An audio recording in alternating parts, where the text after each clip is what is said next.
Olá pessoal, você já deve me conhecer, eu sou o Dr. Alex, criador do PIT, e muitas pessoas estão perguntando, e o PIP? O que é o PIP? O PIP tem o mesmo princípio do PIT.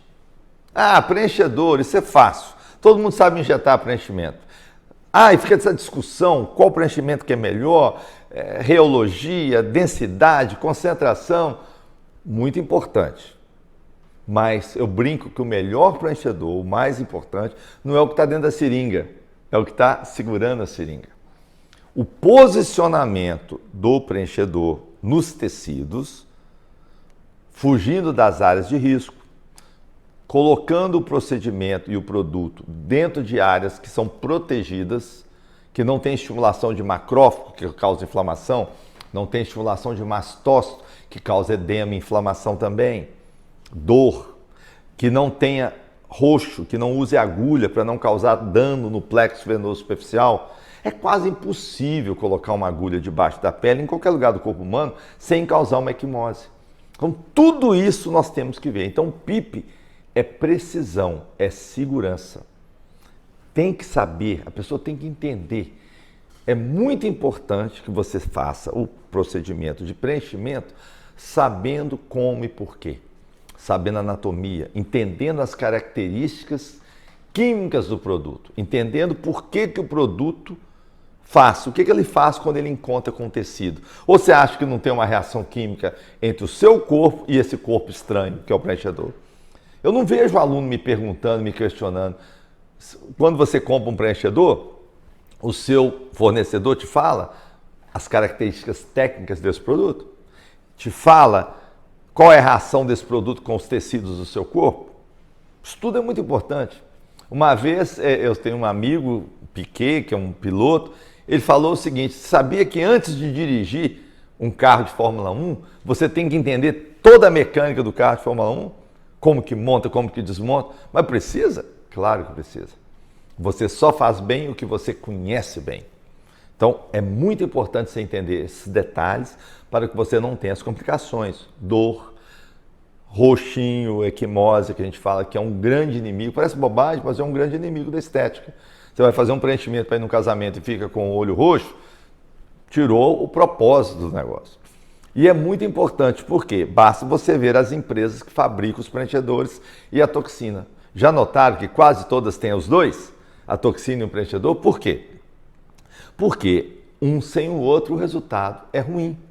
A toxina atua somente no músculo.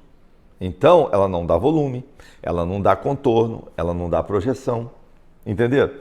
O preenchedor, por mais que as empresas querem fazer tudo com preenchimento, primeiro que faz muito, 20, 30 seringas, é muito corpo estranho no rosto, quanto menos melhor. Lembra?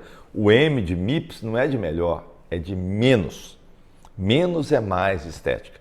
Quanto mais produto você vai colocar, mais complicação você tem. Então, o preenchedor, ele tem que ter um casamento, e o casamento perfeito do preenchedor é com a toxina. Por isso, nós ensinamos toxina, ensinamos preenchedor. Mas o mais importante é o efeito mágico e multiplicador da combinação.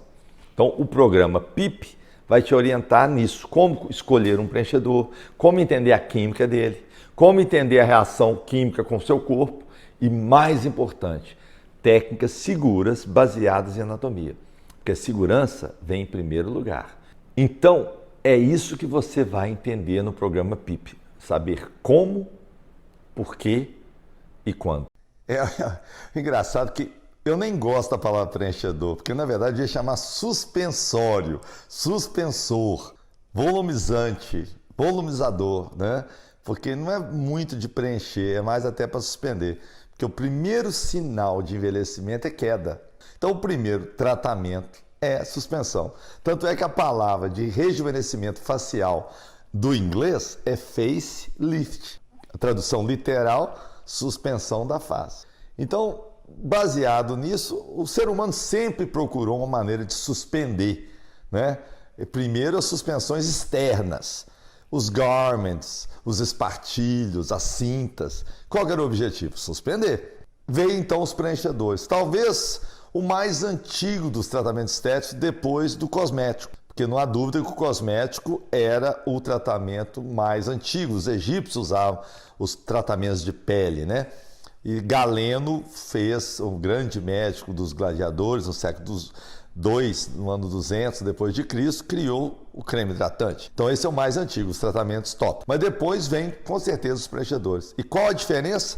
Qual foi o ponto que mudou tudo isso? Uma coisa muito boba, que hoje todo mundo trata até com certa trivialidade, mas grande invenção da medicina. A seringa. Já pensou nisso? A seringa mudou tudo, porque através da seringa a gente pode colocar coisas dentro do nosso corpo. Isso mudou totalmente. Aí sim vieram os preenchedores. Seringa, do nome, vem do grego, syrinx, que passou para o latim seringa. Nada mais significa que canudo.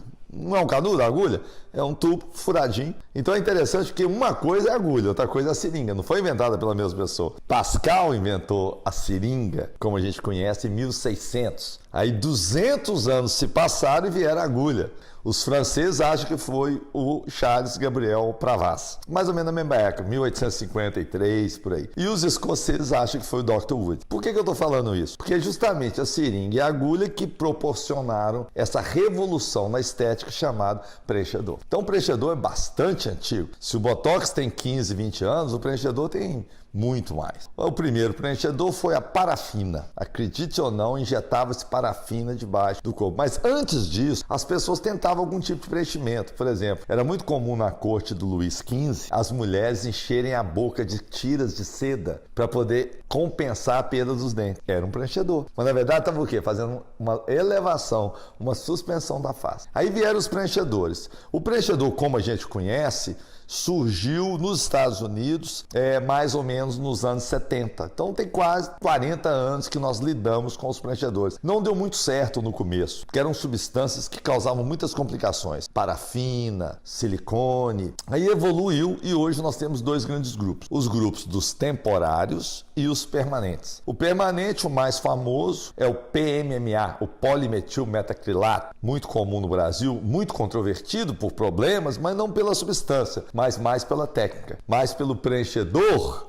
do que o preenchedor. E os temporários, que são os mais famosos, começou lá na década de 90 com o colágeno e hoje talvez o preenchedor de eleição é um açúcar que torna a nossa pele macia. Esse toque macio do corpo humano é dado por um açúcar chamado ácido hialurônico. Esse açúcar tem uma propriedade muito interessante. Ele absorve até 1000 vezes o peso molecular dele em água. Então ele expande e torna o nosso colágeno, esse tecido nosso, maleável. O nosso organismo produz ácido hialurônico todos os dias. Aí surgiram então os chamados NASHA. NASHA vem da abreviatura inglesa chamado não animal ácido hialurônico. Então são os ácidos hialurônicos de fontes não de animais.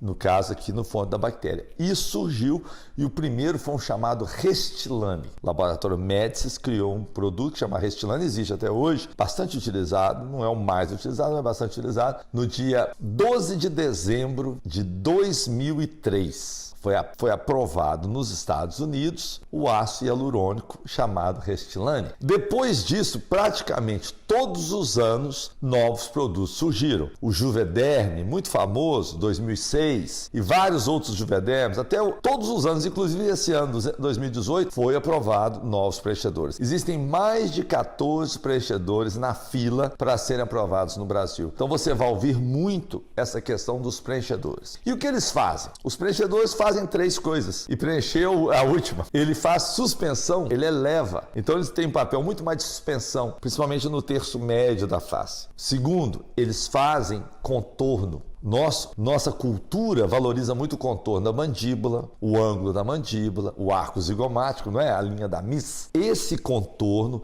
elevação do nariz, o queixo prominente, a mandíbula bem definida. Esses valores de contorno que nós olhamos na face são feitos também com os preenchedores. E finalmente, claro, preenche. Principalmente lábio, que foi aprovado por volta do 2010, 2008. E as rugas. As rugas estáticas, ou seja, aquelas rugas que ficam mesmo quando você não está em movimento, são chamadas de rugas estáticas. As rugas estáticas na posição anatômica também são utilizadas. Então os preenchedores têm essas três indicações: suspensão, contorno e finalmente, claro, preenchimento. Então fica aí o ácido hialurônico, provavelmente a grande estrela da primeira década do século XXI. Nós usamos hoje mais ácido hialurônico que qualquer outro tipo de preenchedor. Quais outros que existem? O colágeno. Existe também o preenchedor de hidróxido de cálcio, hidroxapatita de cálcio. É um cristal muito parecido com o coral da praia, da conchinha, sabe? Aquele cálcio. É um preenchedor bem sólido, bem forte. Existe também um que está fazendo muito sucesso, que é o poli-L-lático. É o ácido polilático. Ele é o chamado Sculptra no mercado aí. Mas sem dúvida nenhuma, o ácido hialurônico, ele tem, primeiro que ele tem uma duração maior do que os outros, exceto a hidroxapatita de cálcio. Ele é muito bem tolerado. E é o que nós temos no nosso corpo, né? 15% do nosso corpo é ácido hialurônico. Então o organismo conhece muito bem ácido hialurônico. E é fácil de tratar, fácil de lidar, tem boa duração, boa tolerabilidade. Então a gente vai ouvir muito os preenchedores do tipo ácido hialurônico. Nós criamos um programa, tem vários programas, MD Code, PIP.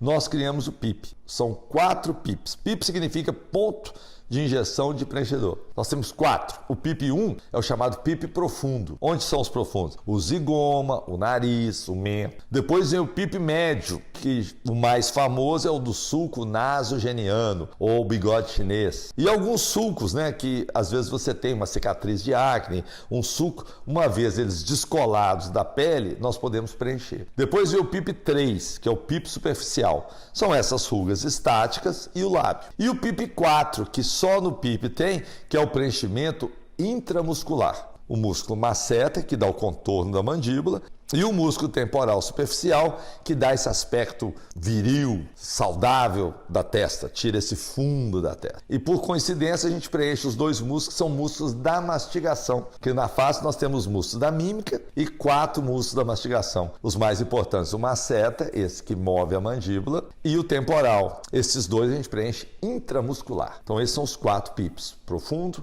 médio, superficial e IM, ou intramuscular. E como é feito o PIP? É um processo muito simples. Em comparação com as outras técnicas, usa muito menos agulha. Aliás, não se usa nada de agulha dentro do tecido. Então diminui muito a equimose, o hematoma, a dor, que são as complicações mais comuns. É muito simples o PIP. Realmente tem sido muito bem aceito pelos colegas pela facilidade de se fazer. É fácil de fazer, é replicável, é seguro, a técnica é fácil de aprender. São 5 passos: a marcação, a pápula isquêmica, que é a anestesia, que tira a dor, controla o sangramento, a abertura da pele, aí sim termina a parte cortante do procedimento. Assim que você abrir o pertúrgio de pele, dentro da pápula, sem sangramento, aí é totalmente contuso. Nós usamos instrumentos rombos, não tem mais agulha. Esse é o grande diferencial. Nós não usamos agulha dentro do tecido. Portanto, menos dor, menos equimose, menos sangramento. Nós colocamos a cânula e anestesiamos com vasoconstritor. Aí é um detalhe muito importante, vem a dica: nós não queremos sangue no local do preenchimento, porque o sangue é o maior estímulo de fagocitose que tem, ou seja, do organismo fagocitar aquela substância. Então, se o sangue misturar com o preenchedor, acontece 2 fatores: você diminui a durabilidade, porque você aumenta o risco de fagocitose. Segundo, você perde o valor da expansão. O preenchimento com ácido hialurônico precisa ficar bem sozinho para que ele possa expandir até 1000 vezes o peso molecular dele em água. Portanto, quando nós fazemos a segunda anestesia, porque às vezes você vai falar: mas tem preenchedor que já tem anestésico, para que anestesiar? Não, é preciso anestesiar. É simples, é fácil, é rombo, não dói, e você anestesia, primeiro que você dá muito mais conforto para o paciente. Segundo, que você evita o sangramento. Com isso, você vê o vasoconstritor saindo, o líquido clarinho. Então agora sim você vai para o último passo, o passo número 5, que é a introdução da cânula no túnel já construído, vasoconstricto, porque você usou o vasoconstritor, anestesiado, porque você já botou anestesia, então não tem dor, não tem sangramento, não tem equimose. Aí sim você entra com a cânula, por um orifício só, você preenche vários locais em leque. Então, para que fazer 20, 30 agulhadas se você pode passar uma cânula só por um pertúrgio só e preencher todo o espaço em vários ângulos, em vários graus? Complicações?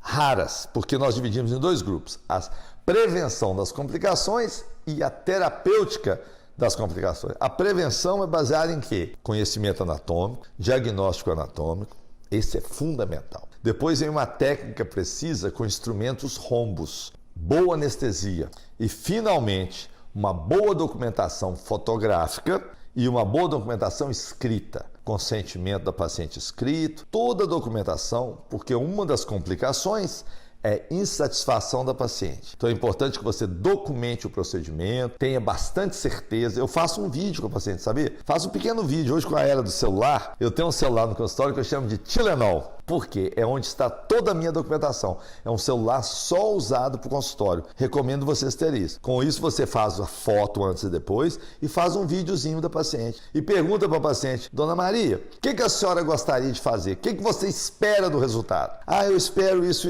Está documentado. Isso é extremamente importante. O que você não documenta, você não fez. E hoje, na era de processos médicos, isso é muito importante. Então, uma boa documentação fotográfica, uma boa documentação em papel com consentimento preenchido, e aí sim, um diagnóstico anatômico, uma técnica perfeita, uma boa anestesia e, finalmente, o preenchimento com 5 passos PIP.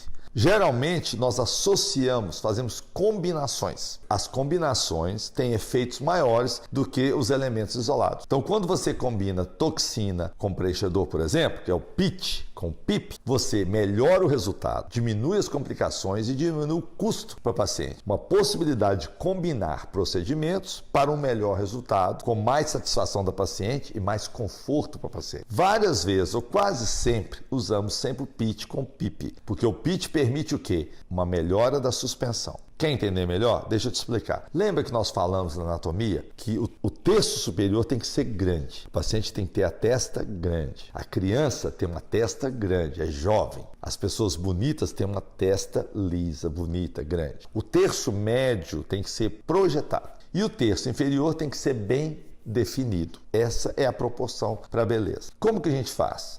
Não tem como suspender o terço superior com o preenchedor. Então, uma das grandes limitações do preenchedor é ficar limitado ao terço médio e alguma coisa do terço inferior. Portanto, quando você combina PIT com PIP, você ganha mais 30% de resultado, porque você consegue suspender. A maior suspensão da face é feito com toxina, fora a cirurgia, claro. Então você faz a suspensão do terço superior com o PIT e a suspensão do terço médio com o PIP. E o terço inferior? Uma combinação dos dois. Então a combinação PIT-PIP proporciona melhores resultados, mais segurança e um conforto para o paciente. Bem, se você tem interesse em aprender associação de procedimentos, a combinação mais comum na estética é a combinação toxina-preenchedor, que nos nossos programas é a combinação PIT-PIP. Não é à toa que o dono da toxina é dono de quem? Do preenchedor. A mesma empresa que é dona da toxina é dona do preenchedor mais comum. Isso pode te dar uma noção de onde o mercado está indo.